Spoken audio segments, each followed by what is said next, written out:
A Rádio Assunção apresenta Saúde em Dia, a sua dose diária de saúde. Produção e direção do médico Arruda Bastos. Programa que aborda os temas mais importantes da medicina, gestão e da saúde. Entrevistas, dicas de saúde e tudo para o seu bem-estar. Participe pelo telefone, Twitter ou Facebook. Não perca Saúde em Dia com Arruda Bastos. Agora viva melhor com Saúde em Dia aqui na Rádio Assunção.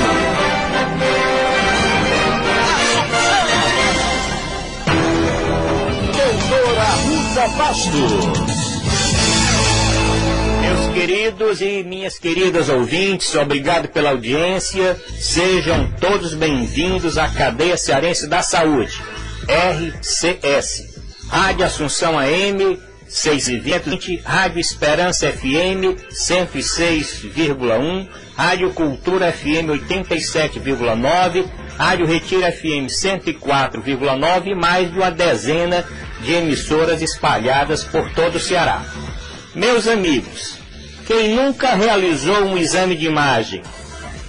Quem já não teve dúvidas quanto à realização de um exame radiológico? Quem não solicitou do seu médico um exame de imagem especializado? Digo que a maioria daqueles que estão escutando o nosso programa. Mas o que é médico radiologista? Para que serve uma tomografia? A ressonância magnética deve ser solicitada quando? Ultrassonografia em grande quantidade pode prejudicar o bebê? Radiologia e diagnóstico por imagem é o tema de hoje do Saúde em Dia. Saúde em Dia. Entrevista. Hoje vamos entrevistar o médico radiologista, membro do Colégio Brasileiro de Radiologia, Bruno Cordeiro Bastos. Ele que é um dos mais competentes radiologistas da nova geração. E eu já vou perguntando ao Dr. Bruno. Dr. Bruno, o que é médico radiologista? Porque eu lembro no meu tempo de estudante, quando eu terminei a minha faculdade, já vão 35 anos, eu lembro que nós chamávamos, não existia radiologia e diagnóstico por imagem. Nós chamávamos normalmente o médico radiologista aquele que trabalhava só com o raio-x. O que é médico radiologista no momento atual? Médico radiologista é o médico que se especializa na área de diagnóstico utilizando os métodos de imagem. A medicina ela é dividida em diagnóstico e tratamento, né? Então, médico radiologista é aquele que auxilia os outros colegas médicos a fazer o diagnóstico das doenças utilizando os métodos de imagem.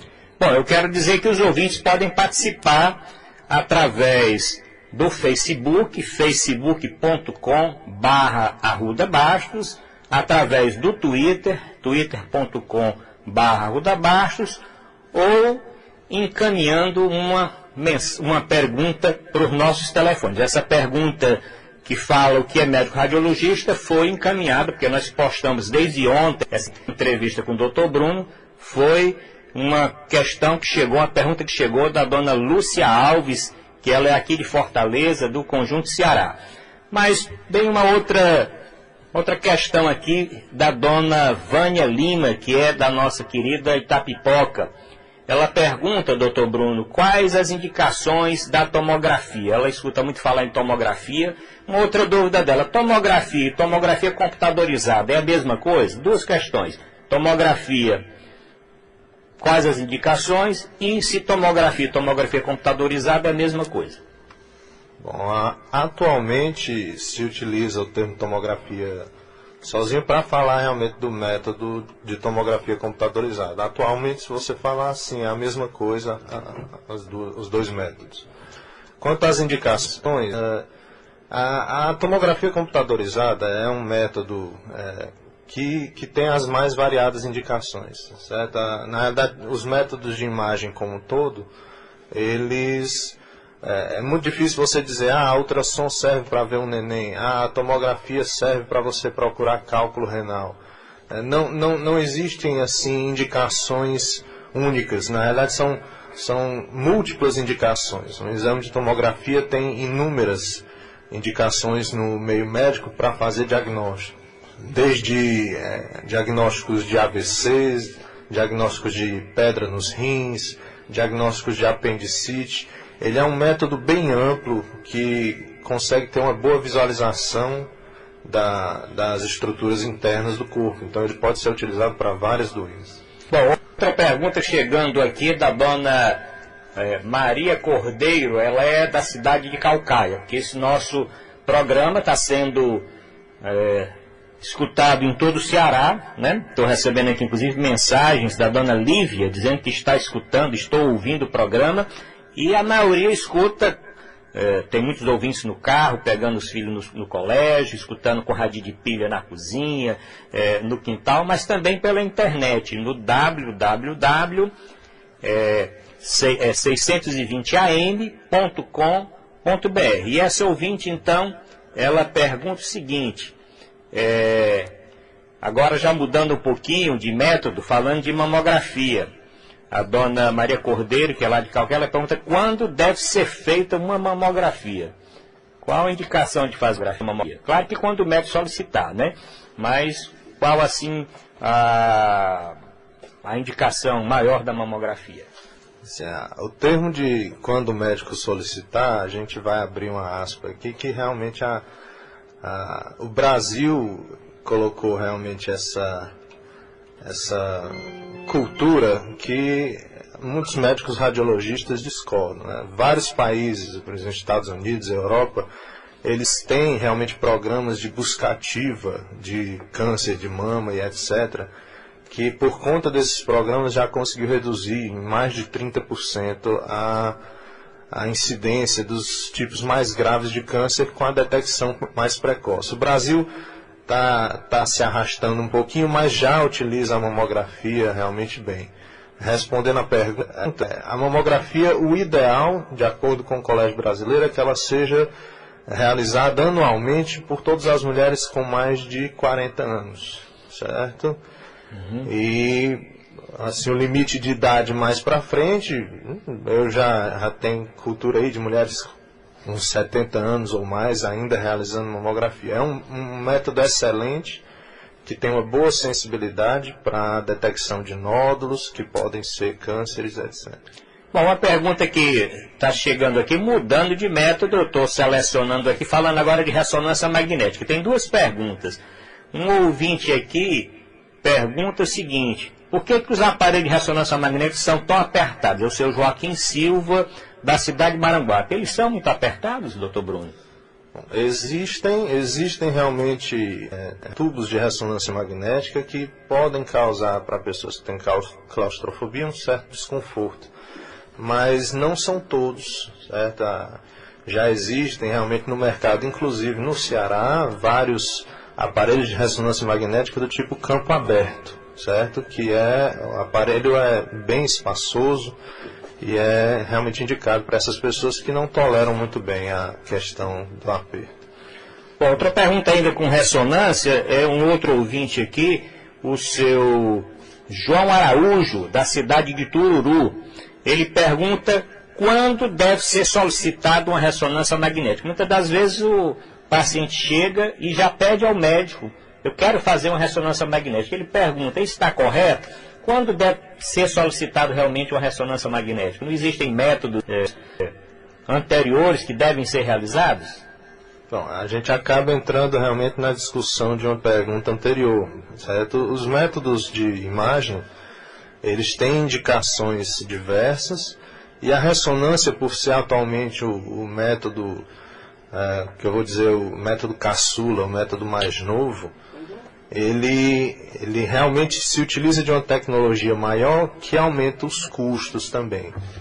Então, ele é um método mais demorado, ele é um método mais rebuscado e bem mais caro, então não é tão acessível, certo? Existem métodos que fazem diagnóstico semelhante de forma mais rápida e bem mais barato os custos, tanto para o paciente quanto para o serviço de saúde como um todo. A ressonância ela tem indicações clássicas, por exemplo, você identificar AVCs em fase muito precoce. A ressonância ela é superior até inclusive à tomografia computadorizada, certo? Para você investigar a vesícula e as vias biliares, a procura de cálculos muito pequenos ou processos obstrutivos, a ressonância também é muito boa, certo? Então existem indicações, não vou dizer indicações que excluam outros métodos, mas existem certas situações clínicas em que a ressonância é um pouco superior, existem outras que a tomografia é um pouco superior, que a ultrassom é um pouco superior, e daí realmente vai a questão do médico assistente solicitar o exame correto no momento correto. Bom, agradecer a audiência aqui do Diego Silva Parente. Ele mandou uma mensagem que está acompanhando o nosso programa, como também o Dr. José Maria Pontes, que é presidente do Sindicato dos Médicos, o Dr. Luiz Porto, a doutora Ana Margarida Rosenberg, a doutora Celina Pinheiro. Todos esses médicos assistem diariamente o nosso programa. Doutor Bruno, chega um outro questionamento aqui do seu Manuel Souza. Ele é de Fortaleza, do Meireles. Ele pergunta o seguinte: nós estamos falando de ressonância, mamografia, tomografia. Ele pergunta: o raio-x convencional está superado? Porque no meu tempo eu pedi era raio-x convencional mesmo. Ele pergunta: o raio-x convencional está superado ou ainda existem muitas indicações para que ele realmente seja feito? A radiografia convencional, ela, na sua época, doutor Arruda, ela realmente era um dos poucos métodos existentes. Então, você não está dizendo que eu sou tão velho, mas não. Eu já estou... Os métodos de imagem é que são novos. Certo? Olha aí, gostei do doutor Bruno aí. Mas naquela época, como era a única coisa que nós tínhamos, principalmente em países em desenvolvimento, que a tecnologia realmente demorou um pouco a chegar, então tudo tinha que ser feito com a radiografia. Certo? O termo ultrapassado eu não usaria, certo? Existem doenças, existem situações clínicas em que a radiografia convencional é muito superior a qualquer outro exame. Por exemplo, a avaliação de tumores ósseos, mais ainda do que a tomografia, às vezes melhor do que a ressonância magnética, certo? Para a identificação de uma lesão e saber se ela é benigna ou maligna, às vezes a radiografia convencional é bem superior, certo? Outras situações, na avaliação da fertilidade, saber se as tubas uterinas estão obstruídas, a radiografia contrastada com o raio-x convencional, ela também é superior a outros métodos. Bom, chega só uma pergunta aqui, vamos já passar aqui para o jornalista Ronald Machado, que quer fazer uma pergunta, ele participa dessa entrevista, mas só passar para um outro médico, que é a ultrassonografia, né? Um ouvinte aqui, o seu Heraldo Mesquita, ele é da Aldeota, na cidade de Fortaleza. Ele pergunta o seguinte: e ultrassom? Eu quando estava nos primeiros anos de formato, foi quando o ultrassom começou a realmente chegar no Brasil, se popularizar. Ele pergunta: e o ultrassom? Quais as indicações? E respondendo também o ultrassom, uma mãezinha que pergunta aqui o seguinte, a dona Valéria Souza, que é da cidade de Itapipoca, que é da nossa querida Itapipoca, ela pergunta o seguinte: realizar muito ultrassom pode prejudicar? Ela pergunta aqui, ela deve estar grávida, ela pergunta: pode prejudicar o feto? Pode prejudicar o bebê? Então, duas coisas, com relação à ultrassonografia, as suas indicações, e com relação se o ultrassom muitas vezes pode fazer mal realmente tanto à pessoa como ao próprio feto. Certo. A ultrassonografia é talvez dentre os métodos de diagnóstico por imagem o mais difundido. Existem razões para isso. É um método que não tem radiação, ele é um método de realização fácil e bem mais barato do que os demais métodos, certo? Então, assim, em termos de diagnóstico para várias doenças, ela tem sensibilidade bem semelhante a métodos até mais, rebuscados, ressonância magnética, tomografia. Para algumas doenças específicas, a ultrassom é inclusive superior, certo? Com relação à questão da criança, do feto, não existem trabalhos que sugiram dano algum do embrião ou do feto pela ultrassonografia. Cientistas que criaram a ultrassom interrogaram se o uso contínuo poderia causar calor. Realmente em situações de uso exagerado, ele pode provocar um pouco de calor, mas não existem trabalhos que digam que esse calor prejudica o feto. Certo? Bom, estamos... Bom, mais alguma coisa, Bruno? Não.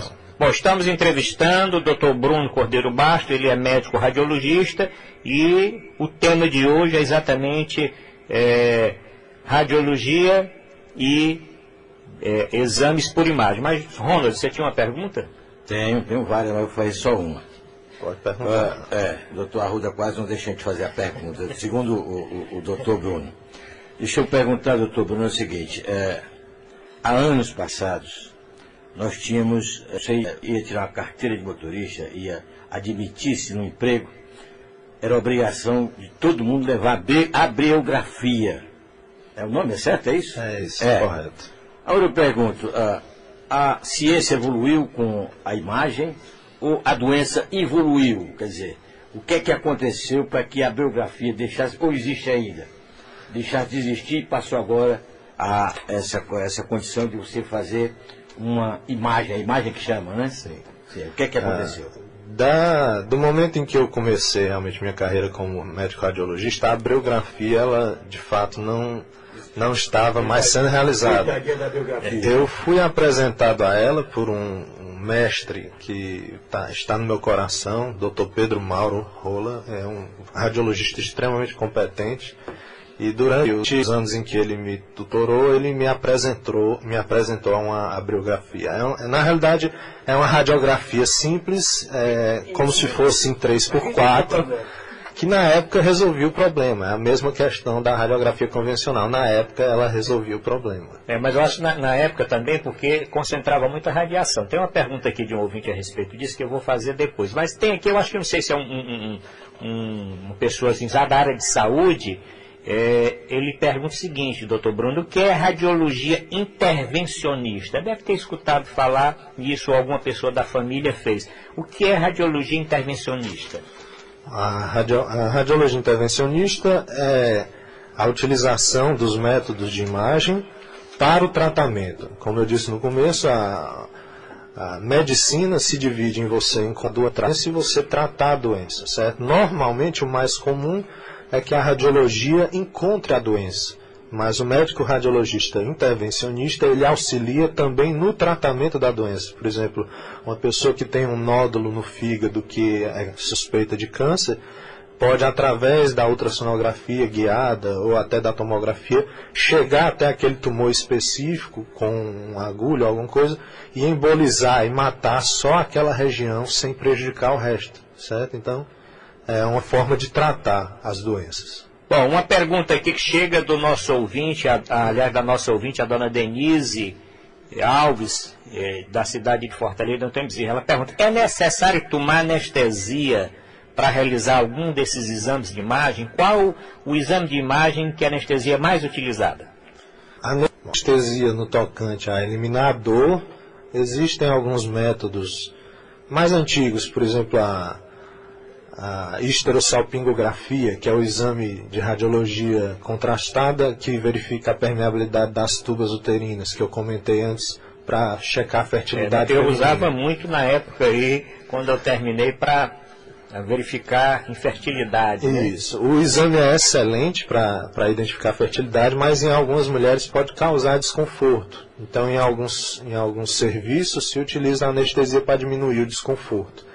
Com relação à anestesia para dormir, como existem alguns exames que necessitam que o paciente fique imobilizado, às vezes crianças muito novas ou pacientes idosos que já têm aí algum grau de inquietude, podem realmente se utilizar dos métodos anestésicos, na verdade não anestésicos em si, mas hipnóticos, para dormir e ficar parado durante o exame. Aí ajuda na imagem. Bom, eu quero agradecer também a audiência de um médico, amigo nosso, Dr. Costa Campos. Ele, inclusive, aqui na Itapipoca, ele tem uma clínica de imagem. Ele está parabenizando aqui o Dr. Bruno, está dizendo que, inclusive, na clínica dele, o programa está sendo retransmitido e todos os clientes escutando a resposta dessas perguntas. Muito profissional. Bom, excelente colega. O senhor Raimundo Marques, ele é da cidade de Amontada, ele mandou a seguinte pergunta. é preciso algum preparo para realizar um exame de imagem? Qual o preparo assim, mais exigido? Aí a questão do preparo vai depender realmente do método que você vai utilizar. Certo? Existem alguns métodos de imagem que o diagnóstico é prejudicado por uma quantidade aumentada de gases intestinais. Antigamente a radiografia simples, o raio-x convencional, se você tentasse realmente procurar pedras nos rins, se tivesse muito gás no seu intestino, você realmente teria uma dificuldade em encontrar. A ultrassonografia, ela tem o mesmo prejuízo, na realidade até um pouco maior. Então, se você vai fazer um exame eletivo de ultrassonografia, normalmente se recomenda uma dieta com um pouco menos de resíduo, né? Uma alimentação um pouco mais branda, e dependendo realmente do exame, até o uso de laxativos para realmente diminuir a quantidade de fezes e gases no intestino. A tomografia e a ressonância, algumas vezes como usam contrastes, se o paciente tiver história de alergia ou alguma coisa, pode ser solicitado que ele faça um preparo alérgico, né? Tomar medicações que diminuam a chance dele ter alguma reação. Bom, o senhor está aqui respondendo uma pergunta do seu João Simplício, do Conjunto Zé Walter. Ele pergunta assim, por que é preciso usar contraste em alguns exames e em outros não? Certo. A questão do contraste, o contraste é uma arma a mais na detecção da doença, certo? Ela não é necessária, certo? O contraste, a questão do contraste está toda no realce. Sempre quando você faz contraste, alguma coisa vai brilhar mais do que outra no exame, certo? E normalmente é o que a gente quer identificar. O que brilha normalmente é o que tem mais sangue passando, certo? Cânceres, por exemplo, são estruturas que costumam ser bem vascularizadas. Então, se você faz um exame para a procura de um câncer, algumas vezes é muito bom o contraste, porque ele torna aquela imagem que a gente quer encontrar mais visível, ela fica mais fácil de ser achada. Mas não é todo exame que precisa. Por exemplo, existem tumores que realçam pouco ou que brilham pouco, e tanto faz. Então você não vai submeter o paciente ao uso de contraste, a um risco alérgico, sem a necessidade. Bom, uma pergunta aqui, ver se o senhor esclarece melhor, do senhor Luciano Lima, na cidade de Itapipoca, no meu querido maciço de Baturité.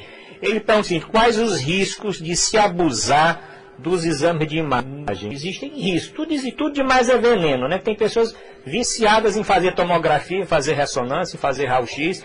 Ele pergunta aqui, de uma forma assim geral, quais os riscos de se abusar dos exames de imagem, inclusive do próprio raio-x convencional?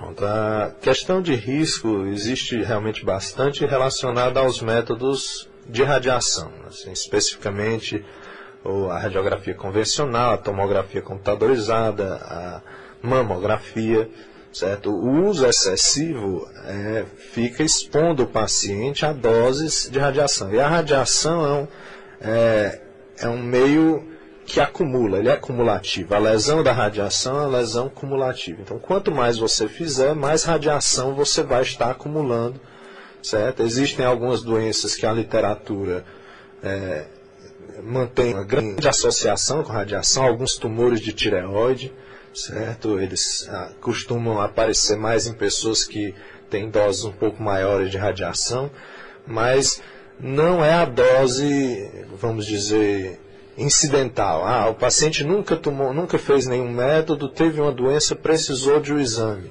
Vai ser solicitado. Não é porque ele fez aquele exame que ele vai ter uma lesão, certo? Normalmente essas lesões a gente se preocupa mais nas pessoas que trabalham com o método. Hoje existe muita proteção, já existem métodos de proteção que protegem o profissional que trabalha com radiação, mas antigamente realmente se precisava tomar bastante cuidado. Bom, uma pergunta aqui, isso é importante porque nós estamos falando com os profissionais de saúde, nós já entrevistamos aqui inclusive vários sindicatos, o Sindsaúde, a Central dos Trabalhadores do Brasil, todos falam na saúde do trabalhador. Inclusive, esse ano vai ter uma conferência de saúde do trabalhador na área da saúde. Uma pergunta ainda de ressonância do seu Luiz Amaro, da cidade de Groaíras. Ele pergunta, a ressonância magnética é segura para todas as pessoas? Tem risco para algumas pessoas de realizar ressonância magnética? Bom, todo método, toda intervenção médica, seja diagnóstica ou de tratamento, ela pode conter contraindicações, certo? A ressonância ela não é exceção. Existem contraindicações na ressonância magnética, por ser um método que utiliza força magnética. Normalmente existem certos metais que são atraídos pelo tubo, certo? São pessoas que têm projéteis de arma de fogo, levou um tiro e o projétil ficou alojado, normalmente se recomenda evitar, porque aquele projétil ele vai interagir com o campo magnético da ressonância, vai esquentar. Existem algumas próteses também que elas podem ter um metal que reaja ao campo magnético da ressonância, as ondas de alta frequência da ressonância, e esquentem também. Então é sempre bom que o médico assistente seja realmente, que seja conversado com o médico. Doutor, eu tenho uma prótese, doutor, eu levei um tiro, será que vale a pena realmente essa ressonância magnética? Outra, pacientes com marca-passo. A gente normalmente não faz ressonância magnética em pacientes que tem marca-passo, porque a estrutura metálica do marca-passo, ela vai provocar relocações com o campo magnético. Bom, nós estamos chegando ao final dessa entrevista. Eu quero agradecer aqui o Dr. Bruno Cordeiro Bastos, agradecer aqui a dona Laís, que está aqui assessorando, a Laís Parente, que é a esposa aqui do Dr. Bruno, e agradecer aqui a dona Lívia, que está ouvindo o programa, o Raul Ari, que está escutando o programa, e todos que estão colocando aqui, que estão colocando sempre top, que a sua entrevista foi top. Eu estou recebendo aqui pela internet, você vai voltar outras vezes para participar do nosso programa. Acho que foi muito esclarecedor e eu acho que os ouvintes ganharam muito em prestar atenção, e nós vamos postar depois essa entrevista na nossa página do YouTube e também no Facebook e no Twitter. Então, Bruno, obrigado. Sei que você vai voltar outras vezes aqui para participar do nosso programa Paralelo da Entrevista. Fiquem todos agora com Fernando Maia, Louro Maia e Tino Holanda, um dos mais acreditados programas do Rádio Cearense. Fiquem com Deus e tudo pela saúde do nosso Brasil! A Rádio Assunção apresentou Saúde em Dia. A sua dose diária de saúde. Produção e direção do médico Arruda Bastos. Programa que aborda os temas mais importantes da medicina, gestão e da saúde. Entrevistas, dicas de saúde e tudo para o seu bem-estar. Saúde em Dia com Arruda Bastos. Agora viva melhor com Saúde em Dia, aqui na Rádio Assunção.